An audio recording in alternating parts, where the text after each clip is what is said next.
2025 ആദ്യത്തെ നമ്മുടെ വാഹനം ഒരു സെന്ന് MPF-i വേരിയൻ്റ് ആണ്. ശരിക്കും വാല്യൂ ഫോർ മണി എന്ന് തന്നെ പറയാവുന്ന എല്ലാ വർക്കുകളും കഴിഞ്ഞ 2029 വരെ ടെസ്റ്റും പേപ്പർ വാലിറ്റിയും എല്ലാമുള്ള 2004 model Maruti Zen LXi variant ആണ് ഈ വാഹനം. തേർഡ് ഓണർഷിപ്പാണ്.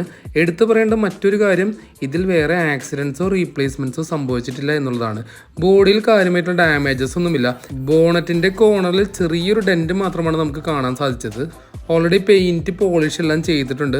നല്ലൊരു ലുക്ക് നമുക്ക് വാഹനം പുറത്തുനിന്ന് നോക്കുമ്പോൾ കാണുന്നുണ്ട്. അതുപോലെ തന്നെയാണ് അതിൻ്റെ ഇൻറ്റീരിയേഴ്സും വരുന്നത്. 1,10,000 കിലോമീറ്റർ ഓടിയിട്ടുണ്ട്. ജെനുവിൻ കിലോമീറ്റർ റീഡിംഗ് ആണ്. AC, power steering, front 2 door power windows, കൂടാതെ സ്റ്റീരിയോ വിത്ത് സ്പീക്കേഴ്സ് കൊടുത്തിട്ടുണ്ട്. എല്ലാം വർക്കിംഗ് ആണ്. പവർ വിൻഡോസ് രണ്ടും പ്രോപ്പറായിട്ട് ഫംഗ്ഷൻ ചെയ്യുന്നുണ്ട്. കൂടാതെ സെൻട്രൽ ലോക്കിങ്ങും വരുന്നുണ്ട്. ഇന്റീരിയേഴ്സ്, സീറ്റ് കവേഴ്സ് ഒക്കെ നോക്കുമ്പോൾ നീറ്റ് ആൻഡ് ക്ലീൻ തന്നെയായിട്ടാണ് മെയിൻറ്റെയിൻ ചെയ്തിട്ടുള്ളത്. ഫ്ലോർ മാറ്റിംഗ് കൊടുത്തിട്ടുണ്ട്. ഡിക്കി സൈഡ് നോക്കിയപ്പോഴാണെങ്കിലും അതുപോലെ അണ്ടർ ബോഡി ഒക്കെ നോക്കിയപ്പോഴാണെങ്കിലും കാര്യമായിട്ടുള്ള പാച്ച് വർക്കുകളോ തുരുമ്പൊന്നും കണ്ടിരുന്നില്ല. അണ്ടർ ബോഡി കോട്ടിംഗ് ചെയ്തിട്ടുണ്ട്. വളരെ സൈലന്റ് ആയിട്ടുള്ള എഞ്ചിനാണ്. സ്മോക്ക്, ഓയിൽ ലീക്കേജ് അങ്ങനെ യാതൊരു ഇഷ്യൂസും ഇല്ല. ഫ്രണ്ട് ടയേഴ്സ് പുതിയതാണ്. ബാക്ക് ടയേഴ്സ് ആവറേജിന് മുകളിലുണ്ട്. ചോദിക്കുന്ന വരെ 1 ലക്ഷം രൂപ നെഗോഷ്യബിൾ ആണ്. നമ്പർ താഴെ കൊടുത്തിട്ടുണ്ട്. ലൊക്കേഷൻ തൃശ്ശൂർ മാള.